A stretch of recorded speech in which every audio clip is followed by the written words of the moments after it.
Alrighty boys, welcome back to another step-by-step video. Now today's video is going to be on mute, and to start out today's video I wanted to show you guys a bunch of ways you guys can get free kills with mute. So this first one's going to be over on Cafe for the basement bomb site. Toss your nitrocell over the top of the freezer wall when enemy team tries to get the wall. This next one's on Theme Park. This is going to be whenever enemy team tries to thermite or maverick the main wall for maintenance, I believe is what it's called, and you toss your nitrocell out whenever you get audio of somebody actually being close to the wall, like mavericking or thermiting or whatever. That's when you toss your nitrocell out. This next one's going to be over on Consulate. This is going to be when the enemy team is repelling in to admin, which is very common, and especially in the high rank lobbies is a very easy kill to get very consistently. This next one's going to be over on Cafe. Now this one is a little bit more complicated, but basically you're waiting for the enemy team to place breach charges onto the hatches, and when they breach charge one hatch, you nitrocell the next hatch in the row basically. So it's like they breach charge one hatch, you nitro the other one, and the timing wise you're going to be able to get free kills. This next one's on Oregon for Trophy, when you get audio for people walking in Trophy, and this is going to be a free kill for Skyscraper. You use your shotgun to make a small hole inside a karaoke. You could do this on both bomb sites, actually all three technically. And then this next one's going to be over on Night Haven. You're tossing your nitrocell over the top of the, I guess like the electrical box inside of a connector here, and it goes outside the window, and you're just waiting for audio of people being outside of this window. It's very, very common for people to sit outside this window, so I highly recommend this one in particular. And then this last one is going to be over on Consulate. It's when the enemy team tries to push yellow. A lot of times people will try to toss utility up, but they won't actually push up. So sometimes you get this opportunity to toss a nitrocell out to the top of the yellow staircase, and a lot of times people just simply won't expect it. But anyway guys, so primarily when you're playing mute, you're going to be focusing on getting your mute chambers out and then making rotates. That's going to be primarily your main goal when you're starting out around during prep phase, is your primary goal. Head holes, rotates, line of sight, you know what I mean, just make the setup for your team. That's your primary goal with mute. And then after that, you know what I mean, you want to get your mute chambers out, that type of thing. Preferably you do it all in the one nice swoop basically, so that way you're not just wasting a bunch of time, because it's very easy to waste all of the prep phase making rotates and then not place any of your mute chambers down, or reinforcing a couple walls and then not placing any mute chambers down. It's very, very easy to do that, so I highly recommend to have a nice route that you take to put your mute chambers down, make your rotates, make your head holes, set up the bomb site, all of that. But anyway, to get us started here guys, we're going to be on Coastline. We're going to be defending the hookah billiards bomb site. Excuse me, I couldn't get the word out for billiards. And basically what I like to do for this bomb site is, this is something I actually brought up during my Goyo step-by-step video, but typically when people go out on the aqua balcony, they don't expect anybody to really swing them, and sometimes people do. But here's the thing, right? The thing that's really crucial about this position in particular is that a lot of the times with a high rate of fire gun, you're going to be able to take or force a gunfight on the people on aqua balcony without them being able to react to you, okay? And so the idea here is that there's going to be a guy that's going to be on my upside down rappel for this window. He's not going to expect me to wide swing him here, so I'm going to go ahead and get myself a free kill on this Raora. And basically in this position now, their aqua push is pretty much halted in this position. So what I decided to do from this position is, since I lost one of my major Azami barriers for playing inside of aqua, I decided to just go ahead and rotate back towards billiards here, because the enemy team was showing presence for a hookah sided push here. So I made sure to play in a position where I could basically refrag my teammates or help my teammates. And essentially what's going to end up happening here is that with me rotating away, the enemy team is now going to focus on trying to do an aqua push. So there's going to be one guy on the balcony, and then there's going to actually be another guy that's going to end up going to the big window in this position. So in this type of position, what we really got to do to win this round here is that we have to kill the big window guy to be able to actually win the round in this position. So what I'm going to do is I'm going to go ahead and peek up here. The big window guy is going to swing me. I'm going to use my nice little SMG-11 to get myself a free kill. The last guy is the Habana. He knows he can't play in a 1v1. He tries to swing aggressively, but we just got to hit our shots to be able to win the round right here, which is what we do. right here. Now the SMG-11 honestly is like one of those guns where it's like, it like technically doesn't have that much recoil, but it's definitely like one of those guns I feel like you should just like use like a lot, so that way you can like get into the habit of like controlling the recoil and like getting it like down, you know what I mean? Like for me, for example, like if you guys want me to be honest, every time I stream, I will typically warm up with the SMG-11 before I start ranked games. And the reason why I do that is because, first of all, Mute is probably one of my most played operators.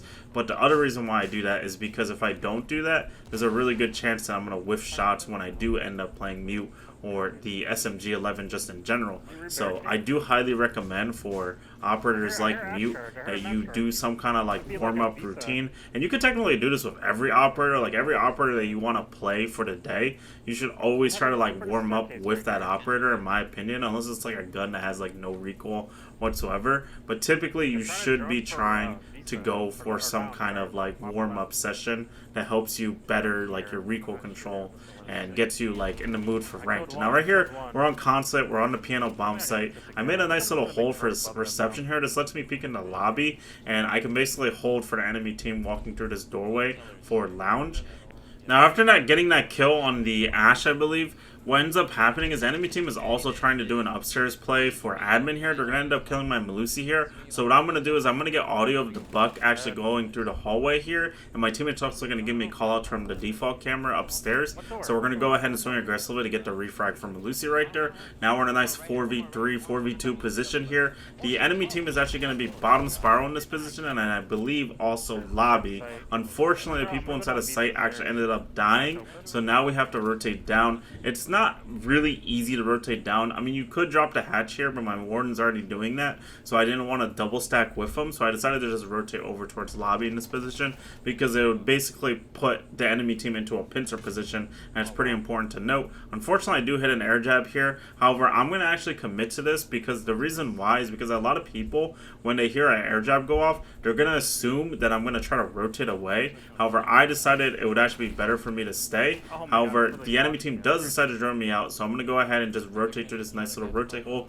I believe the enemy team made for me here, so I'm going to go ahead and just rotate over here towards bottom spiral. We're still in a pincer position because we have my warden inside of Expo, and then I'm going to go ahead and swing for a double door here. These Twitch, for some reason, is rushing at me for some reason. I assume he didn't expect me to be able to rotate that quickly over here, so I'm able to get a free kill onto him. He also drops the fuser, and then, honestly, in this position, the reason why I believe this Ash rushed towards me is because, first of all, he's trying to pick up bombs so that way he could rotate away, and then the other reason why I believe is because he didn't expect me to take another gunfight with him in a 2v1 position, because it would have been extremely easy for me to rotate away in that position. However, since it's a Mute and a warden on the board, I have the SMG-11, it's very likely that I'm going to be able to win that gunfight in that close range proximity. That's the main reason why I decided to take that gunfight. And even if I do lose in that position, we still have a warden with full health with the super broken SMG-12 alive, so you know what I mean?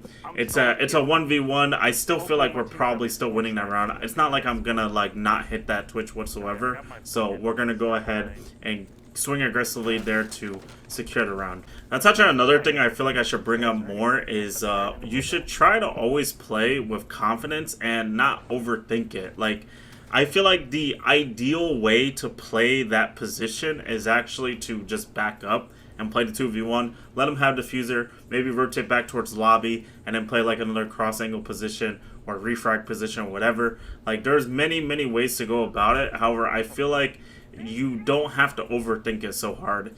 And a lot of people do overthink this game like quite a bit, but a lot of the times you simply need to just walk into a game, have some confidence in your gunfights, have some gunfights in your game, or have confidence in your game sense, and you'll be able to win rounds, you'll be able to get kills, you know what I mean? You just gotta have that confidence. It's so important.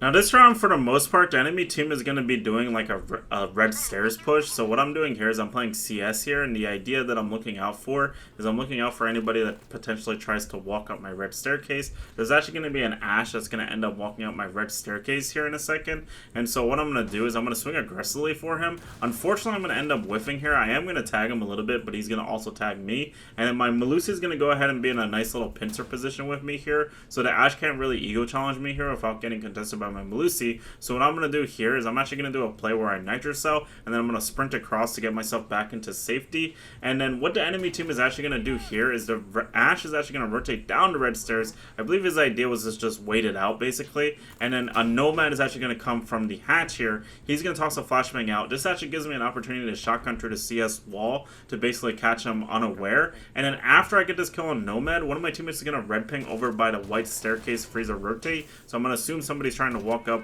white stairs in his position. There's going to be a twitch. I'm going to swing aggressively, get myself a very easy kill for him. And then the last guy in this position is obviously the Ashe from earlier. He actually ends up crossing from red staircase over to new hatch in his position. So what I do here is I play nice and comfortable on piano here. I basically wait for him to swing, and then I swing aggressively to get myself a very easy kill on him. Kind of looks like Cronus low-key, but we ended up getting a nice little shot onto him. And I feel like the main reason why I'm able to hit shots like that is because I do practice using the SMG-11 every single day, and that's like the majority of the reason why my recoil is like so good with him. And then this last round is going to be over on console. Once again, we're going to be on the piano bomb site. Now, I didn't really talk about this setup way too much in my last clip that I showed of this round. But basically, my idea with this bomb site is that I meet jammer for sight, and then I go play upstairs. And then the general idea that we're looking out for is that we're trying to play for lounge lobby, and then all my teammates have to do in this position to win is basically they have to watch piano and closet. However, typically what ends up happening on rounds like this is that the enemy team will usually try to push upstairs onto us. So what I usually would like to do is I'll either put a meat jammer over by admin, or I'll put a meat jammer over by yellow. Now typically you would want to have like 3 people playing upstairs with you, so that way you can hold like yellow, you can hold meeting, you can hold where I'm playing currently, and basically like shut down the upstairs, so that way your teammates can just focus on holding upstairs. But what the enemy team decides to do here is that since we didn't have enough people upstairs, they ended up Amaro rushing into CEO right here. So what I'm going to do here is I'm going to go ahead and hold on like a cross position with my teammate here. Unfortunately, my teammate dies to the Amaro, so I'm going to have to play aggressively to get his refrag here. Luckily, the Amaro didn't know I was upstairs as well, so I ended up getting a free kill on him. And then as I come back to my little spot over by reception and peek into lounge, I'm going to go ahead and get a free kill, I believe, for Dokkaebi there. And then now we're in a nice 4v3 position. Now, technically, in this type of position, the thing that I should be thinking about is actually giving up this space. So I was thinking about right here to actually give up the space. However, I saw my Legion coming up from yellow in this position. So what I'm actually going to do is I'm actually going to play... I'm going to keep playing on for this position because my Legion rotated up. If my Legion didn't rotate up, then I would actually be rotating away out of this position now. But since he is here, I'm able to actually play refrag cross angles with him. So what's going to end up happening here, you can see he's going to rotate up. I'm going to go ahead and wait for a little bit of audio of the gridlock shooting, and then I'm going to swing aggressively to get myself a free kill. But if you guys enjoyed this video, please make sure to drop a like and subscribe, and I'll see you guys in the next one. Peace!